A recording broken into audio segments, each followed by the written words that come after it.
Welcome to SportsBeat KC, the Kansas City Star's daily sports podcast. It's Thursday, February 27th, and I'm Blair Kerkhoff.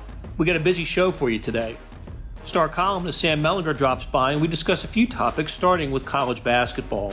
Kansas State was expected to drop off from its Big 12 championship season of 2019, but this much?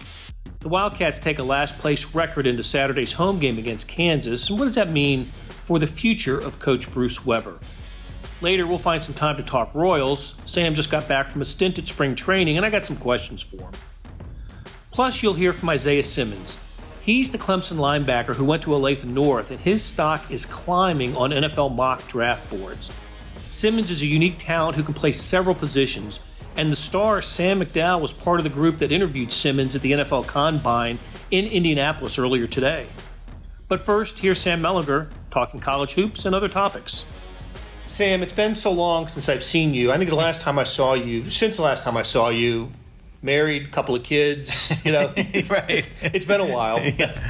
No, glad to have you back. You've been at spring training for one thing. I have, yep. So that's never a bad it was good. gig. It was good. But I wanted to start today by talking a little college basketball with the Sunflower Showdown coming up on Saturday. And I'm going to talk to Jesse Newell tomorrow about KU. So let's you and I talk about K-State. Yeah.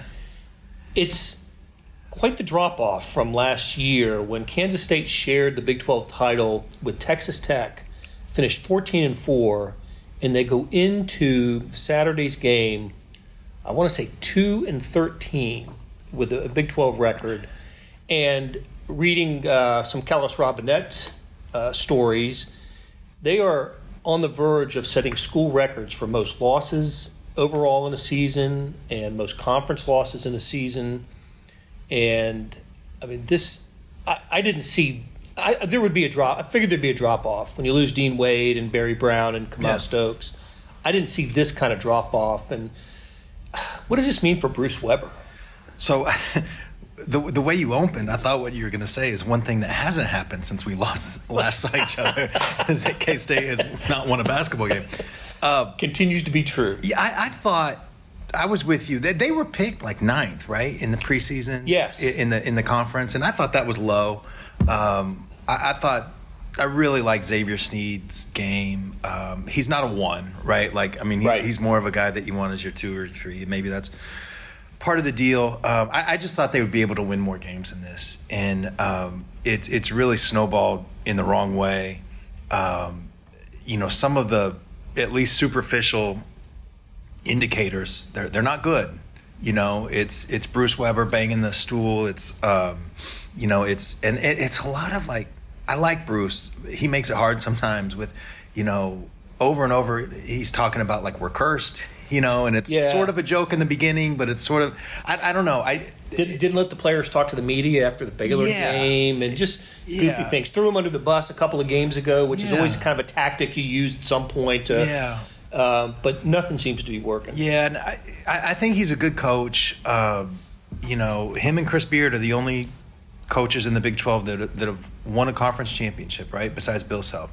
And Bruce has won too. Yeah, he won his first year. Yeah, there's something to be said for that. He's got a good recruiting class coming in next year, so you think things will get a little bit better. But God, it's just, I guess I'm just underlining what you said. I figured it might be bad. I thought they might, end up maybe just on the wrong side of the bubble. But it's just snowballed in the absolute worst way. There will be some sentiment to have him fired after this year for this year. This is an atrocious year. Absolutely. It really is. It's historically bad. Yep. But I think what we'll hear, what I'm beginning to hear, and what we'll continue to hear is those that didn't want Bruce in the first place are kind of reinforced in their opinion. And maybe the people who Bruce had won over with 2 conference championships and Elite 8 run 2 years ago will I don't know how they'll feel, and I think that's an important constituency for Bruce, is how those who just didn't wildly embrace him I don't know if anybody wildly embraced him, but they didn't embrace him at the beginning, and he won over, with victories and a couple championships. I wonder how they see Bruce But really, what it comes down to is how Gene Taylor feels about it, the athletic director. Yeah, it's hard to see him getting fired. I know I texted you a few nights back and I said I just Googled his buyout. I forgot after which game that was, but I was curious. It's hard to see him being fired though. They did just win a share of a conference championship. What would make him a lot more steady in that seat though right now is if he had a run to the Elite Eight. Like more than the one where they things happen for him. But if he had some more success, I guess a lot of both of the conference championships. Correct me if I'm wrong, they were one and done in the tournament after both those seasons. I believe, yes, right? the one, the first one they lost here up the street to LaSalle in Sprint Center. Of course, last year they went up to California and got beat. And so I think it's easy for people to say, it was just a share, and we didn't win a game in the tournament, so those are kind of washed away. I guess I'm somewhere in the middle of the extremes. I'm probably more on the pro Bruce side. I think he's a good coach and all those things. But look, I completely understand whatever level of frustration there is amongst K-State fans. And I think part of it is that it feels like there's a ceiling. And, this is what Bruce is going to be most years right now, notwithstanding. They're going to be good, never great. And there is this floor right now. And I totally get it if some fans out there want, just take a home run swing. And if it doesn't work, it doesn't work. But, maybe we get, something like, there was a little bit of a star power with Frank Martin. You know what I mean? And that's part of this too. It matters who you replace.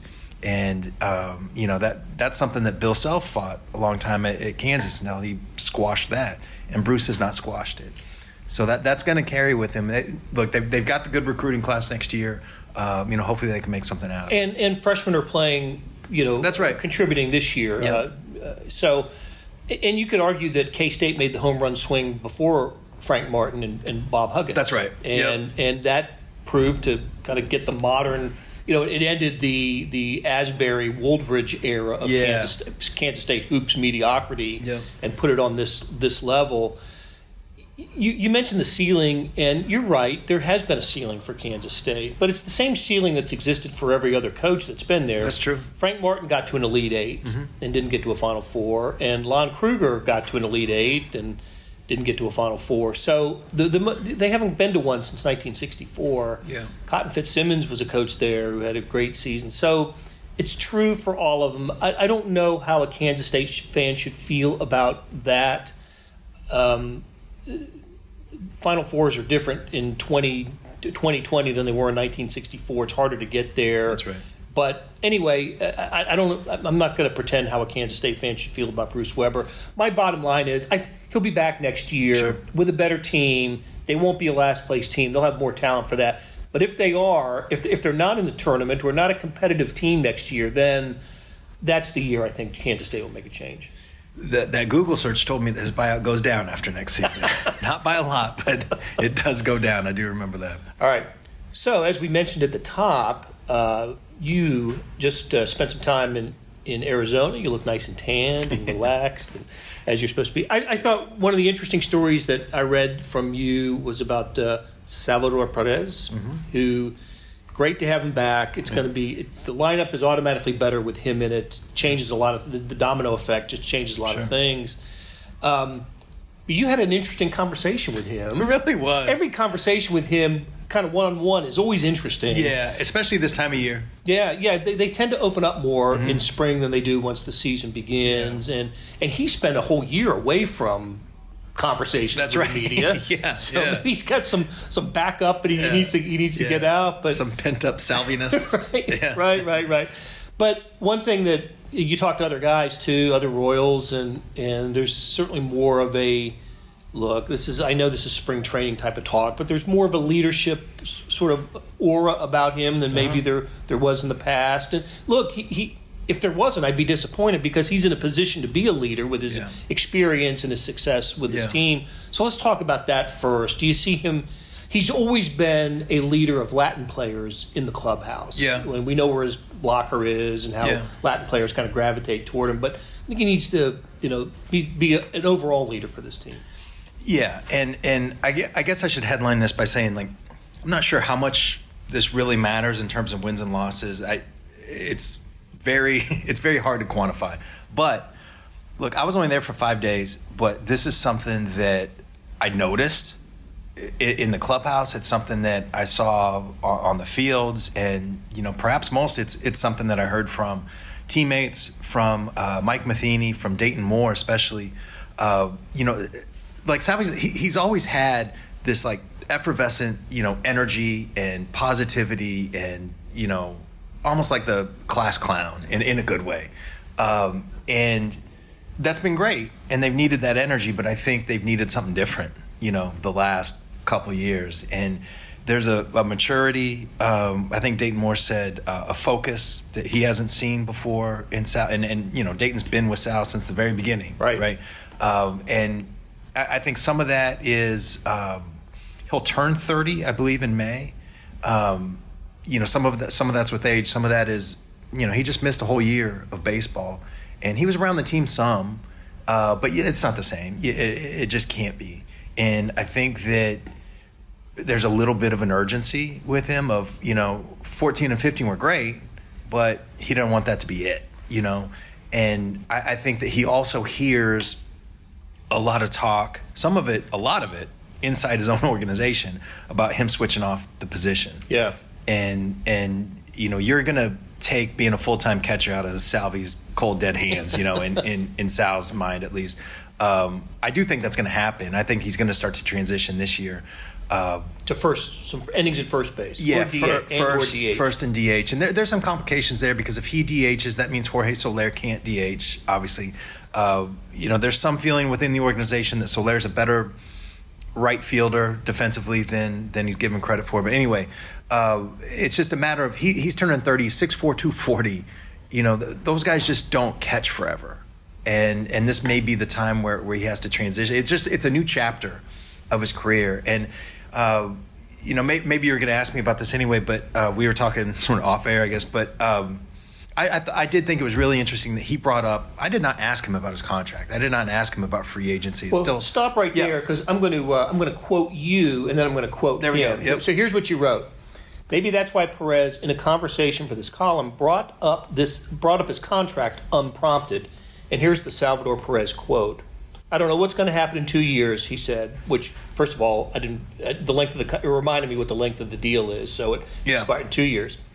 And it continues, "I'll be in free agency, so I want to make it to the playoffs with these guys before I leave.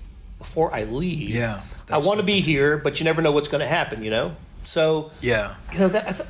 When I read that this morning, I said, oh, that's interesting. Now, look, we've all talked to Salvy. He's not the cleanest English-speaking person. There's some things can get lost in translation a little bit here, but I didn't get a sense reading this that that was the case. That he's thinking in his mind that he's got a couple years to have success with the Royals, and then let the chips fall where they may. Yeah, that hit my ears too. And I asked him about it later, and it was sort of unclear. We sort of had this quick back and forth that I don't think I included in the column, because it was just sort of, I'm not sure what it meant. But I was basically like, when you leave, and he said, well, I'll be a free agent. I was like, does that mean you're not open to a deal? And he kind of got, we kind of wove in and out, and he basically said, if they come talk to me, I'll listen, but, I'm not thinking about that right now. I'm just trying to play baseball. So I don't know what that means. I know the Royals are considering it. I do know that. I do know that they, they kick around a million scenarios like any front office in any sport. But that's one of them. Do we do another deal with Sal?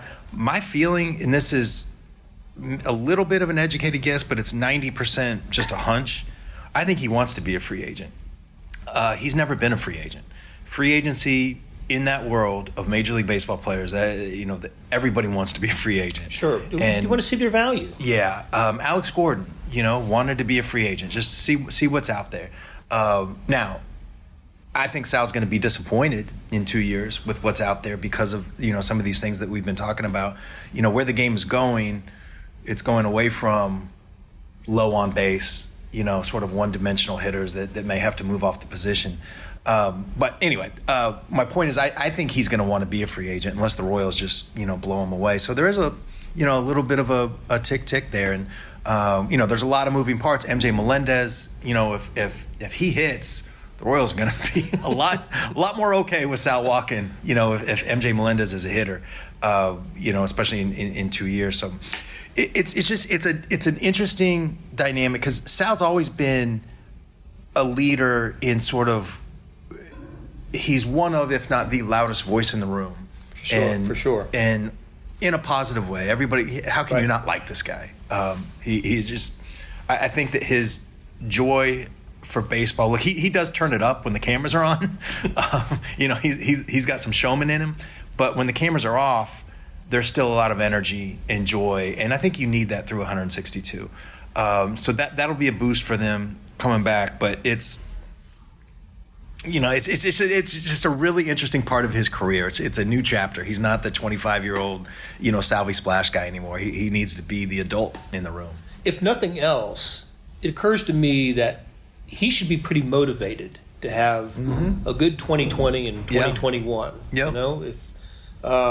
To maybe smooth over some of the flaws in his game, like getting on base and taking a few more walks. Yeah, Yes, I agree with that. I don't know. He's a pretty stubborn guy, and that's served him well. Yeah, look, he's had a successful career to this point. It's hard to imagine him all of a sudden having a 320 or 330 on base percentage, right?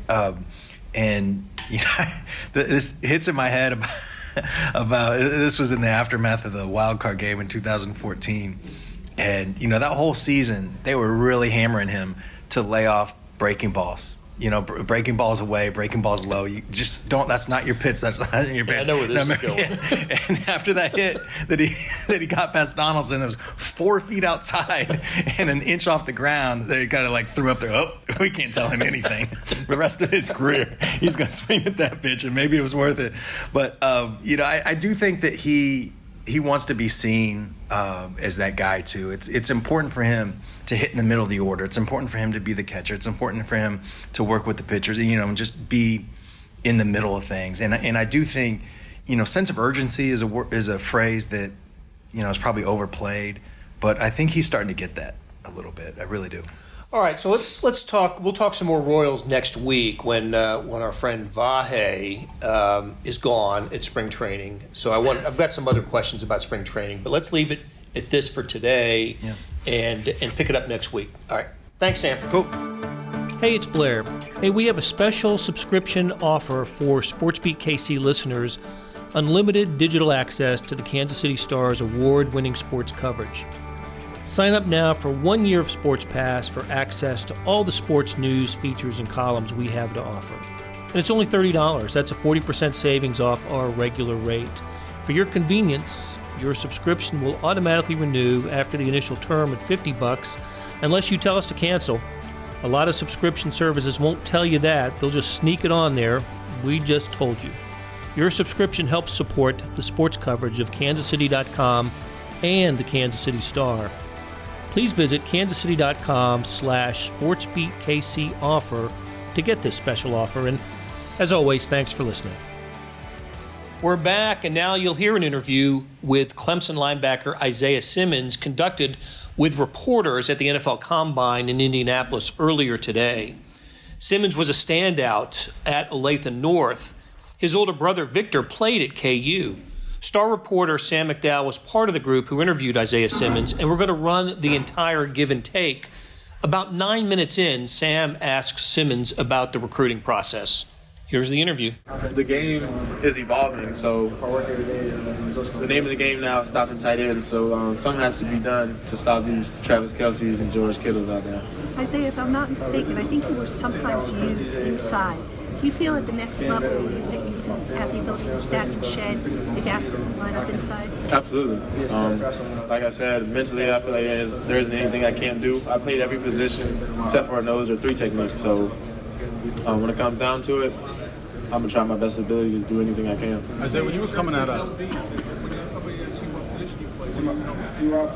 defense, Isaiah, when you were coming out of high school, did you envision the kind of role you had at Clemson? I know some different colleges envisioned you at different spots, but was one of the reasons you picked Clemson because they were going to move you around a little bit? Yeah, so coming out of high school, a lot of people, they wanted me to come as a receiver, some athlete, and some just like defense or safety. But I just knew I had an opportunity at Clemson, and that's one of the main reasons I picked it, is just for the opportunity that was presented. Never promised nothing there, and I knew the coaches were going to make me the best that I possibly could be, and I feel like going there really helped me flourish. So how did you envision yourself when you were coming out of high school?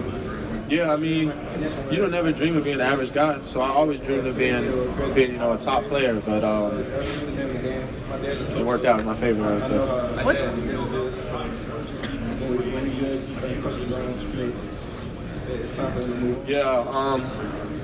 The way his defense is, obviously I would be a fitting guy there. But like I said, I feel like I could go there and be very successful. Isaiah, Leslie Frazier's one of the best defensive lines in football right now, working with the Bills defense. How do you think you'd be able to use you properly as they have a lot of hybrid players on the team? Yeah, so personally, I think each coordinator would use me in their own different way, because nobody has the same schemes, or teams have similar schemes. But I can't really say how he would use me, because I'm not him, but I feel like I would be used in a special way. What's the most positions you ever very complimentary to you earlier this week when we talked to him. Have you spoken with the Chiefs? I have not. I have in a phone interview, but not yet. Okay, so not here at the combine. No, not yet. Being from Kansas City, kind of often overlooked. Not too many football products coming from there, but you do see talent. Drew Lock, obviously, coming from last year. How proud are you to represent that area that might be overlooked? Yeah, just talking with some of the other guys here, they all, see where everybody's from. I say Kansas, everybody's like Kansas, but I'm just really proud to be able to put Olathe, Kansas, where I'm from, on the map. We haven't had many guys out there. A couple, Braden Smith, Darren Sproles, but I'm just happy to be in the name of those guys and be able to help elevate the city. Have you talked to any other Kansas City products about this process, and have they kind of helped you, know what to expect around here? Yeah, I talked to Darren Sproles about 2 days ago. Isaiah, using machine learning capabilities, BFF was able to project your college data to grow. We found remarkable improvement in names kind of in that coverage ability. Yeah, I don't know if I truly have one person you could compare me to, just for all the different things I do, but yeah. What's the most positions you ever played in one game?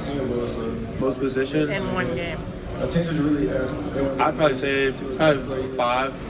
Is that in college? Yes.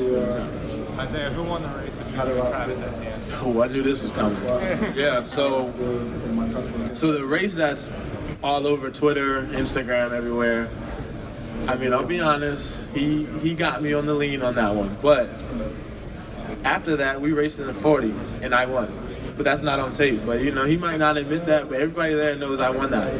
And I won it clear as day. So, Travis Etienne, when you see this, just know I'm ready for round 3, the tiebreaker. You know where to find me. You got my number. Isaiah, can I ask you a little bit about the draft going to Vegas? You'll be there. Have you seen the pictures, the boat on the Bellagio water, the floating stage and stuff? Yeah, so I will be there. And I think it's just kind of cool how everything has changed this year. Just even with the combine and now the draft being that different. It'll definitely be a memorable draft that everybody will look back at on and be like, wow, look at this. You guys won that boat? Yeah. Isaiah, sometimes there's a stigmatism of having the label jack of all trades. The other half of that is master of none. But you seem to have overcome that. What has been the key? Has it been how they've used you? Has it been how you've trained? What do you think has been the key to, being a jack of all trades and a master of those trades? Yeah. So the hardest part about it is the mental aspect. Just having to know what everybody has to do. That was the most complicated thing I had to deal with. But I learned everything very fast, and I feel like that's what really benefited me and helped me play at a high level. How did you do that, though? How do you learn every position so well that you don't have to think about what you're doing every time? So at Clemson, our back 7, we all meet in the same room, so I'm able to hear everything all at one time, opposed to having to go from room to room to room. Isaiah, can you talk about why does the NFL, need a player like you in today's game? What makes you so valuable? If you know who George Kittle and Travis Kelce are, then that explains it all. Stopping tight ends and linebackers playing man on running backs is like the game's no longer a 250-pound linebacker. Like it's more of guys that can run side to side and that are able to cover, because it's just such a necessity now with the tight ends and running backs. So you're the perfect NFL prototype hybrid linebacker, do you think? Absolutely. Just talking about tight ends at the college level, who are some of the best ones you thought you faced? Hayden Hurst is really good. I don't know, Baltimore Ravens, first round tight end, but he was really well, really, really good. Cole from Notre Dame, he's in this draft as well. He's also very, very good. Isaiah, can you talk a little bit about your upbringing? Because obviously it starts at home, the values that are instilled by your family and whatnot. Can you just talk about how that shaped you into the guy you are today? Yeah, so my family, me and my brother, just growing up, we've always been like the star players on the team and everything, just being blessed with our natural abilities. But my mom, she sports was always second. So everything that she taught us had to come first, chores, everything we had to do. If it was behavioral issues, like we weren't playing in the game, we weren't going to practice, all that stuff came first, which all of that stuff, it helped me to become humble. And I always wear these hoodies, shirts that say humble over hype, and it's a friend of mine, she started the brand, and it's something that I truly believe, that humble over hype is like a serious thing that people should really live by. So if I had to put it into a saying, then there's no better way to put it than that. I don't know if you guys are formal with the Lions yet. They give an indication how they use you if they take it. I haven't met with them yet. Have you met the Giants? No, not yet. How about the Bills? Not yet. Isaiah, we've read the story about, I guess, you and your brother playing video games when they were younger, and he used to mess with you and pull the controllers out. Yeah. First, is that true? And did you really come back with a golf club and come after him? Yeah, that's true. But it was all love behind the golf club. Yeah. Isaiah, would you say it's hard to find a comp for you in the NFL because you do so many things, you're so unique? I mean, don't you have to pick like a few names, or is there the right one? So like personally, I like model my game after a couple people. Like if I have to go look at film of somebody to get something, it would be like Von Miller just for pass rush, Jalen Ramsey for man techniques, and Tyrann Mathieu just because he plays around everywhere as well. So I take bits and pieces from all of them to kind of throw into my game. Isaiah, what's 3 guys to be you? What do you think your best film has been? I can give you a top 3. Okay. So I'd probably say the Virginia game, the South Carolina game, and then Syracuse game. All this year? Yeah, all the past season. Isaiah, how do you define leadership? And do you think that a rookie can come into a team filled with veterans and be a leader? Yeah, so just being a leader from Clemson, team captain, I always preach to the younger guys that leadership doesn't have an age on it. So you don't have to be a veteran, you don't have to be a starter to be a leader. A leader is just somebody who does things in the right way, even when nobody's looking. Do you think you can come into a team and be a leader right away? Absolutely. Isaiah, when you were in Kansas City, did you feel a little bit underlooked until at least late in the process? I mean, I wouldn't say I really knew otherwise because, there wasn't too many really, really high football recruits that came out of Kansas. So being a little 3-star that I was kind of big for that area. So I did feel overlooked. I didn't really do camps. That could be a reason why, but I remember I would always send my film out to a lot of the schools that didn't offer me. And sometimes I would hear things back like, they'd be like, okay, I'll send it to our coordinator, never hear anything back, or most teams, they just wouldn't even respond. And I just felt that my talent level was better than what I was getting. So luckily Clemson came, and Coach Sweeney, Coach Venables put their trust in me, and the rest is history. Do you know how they heard about you? Was it one of those films you sent out, or did they hear about you? No, so Coach Venables, he has a pass at Kansas State, and his friends still live in Kansas, and he sent him my tape. Why didn't you go to camps? Was it just money issue? Or? No, it wasn't a money issue.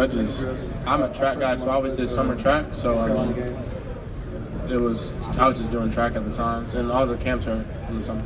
Just kind of on recruiting, Isaiah, Dabo is known for not really going out and getting guys early. He doesn't really throw out a ton of offers. So when you did get that offer from him, what did that mean? I really didn't know much about Clemson. I had to look them up. I didn't even know what state it was in. But the first I really heard about Clemson was, I knew who Sammy Watkins was, but the first I really heard was 2015 when they were in the national championship. I kind of felt like they came out of nowhere. But the more and more I learned about Clemson, I learned that, they've actually been there a lot. We've had a lot of 10-win seasons. Like in the past 10 years, I think we had 9 10-win seasons. So, it really meant a lot. Just because not that Clemson was hot, but just for the fact of the kind of program it is and what kind of weight the name holds. Isaiah, how are you going to handle your dad and your older brother? You mentioned your mother earlier, but they're involved in sports and everything that they kind of showed you the most. Yeah, so starting with my brother, he paved the way for me. He played at Kansas, and he kind of helped get my name out there because with Kansas being one of my first offers, when you get an offer, it's kind of like a domino effect, and more come. But my brother definitely paved the way for me, showed me everything about sports. I remember just growing up in the backyard, I would always go play football with him and his friends. So I'm 5 years younger than everybody out there playing tackle football in the backyard. So my brother, that's why he's really influential to me. Talk to him every day. He's like my right-hand guy. And then my dad, just the man that he raised me to be. And I still talk to him every day, and he still teaches me lessons as if I was a little kid. So a lot of respect for both of them. Isaiah, how are you going to handle the drills here? Will you do all of the linebacker stuff on Saturday? Yes, I'm doing everything. Have you been asked to do any other drills since you are so versatile? Nope. Corner or anything like that? No, I have not. That will do it for today. Thanks to producers Derek Donovan, Savannah Smith, Randy Mason, Beth Welsh, and Chris Fickett, along with Sam Mellinger and Sam McDowell. Hey, where you can leave a comment or a like, please help us out by doing that. And we'll be back on Friday with another SportsBeat KC, where we talk sports in Kansas City every day.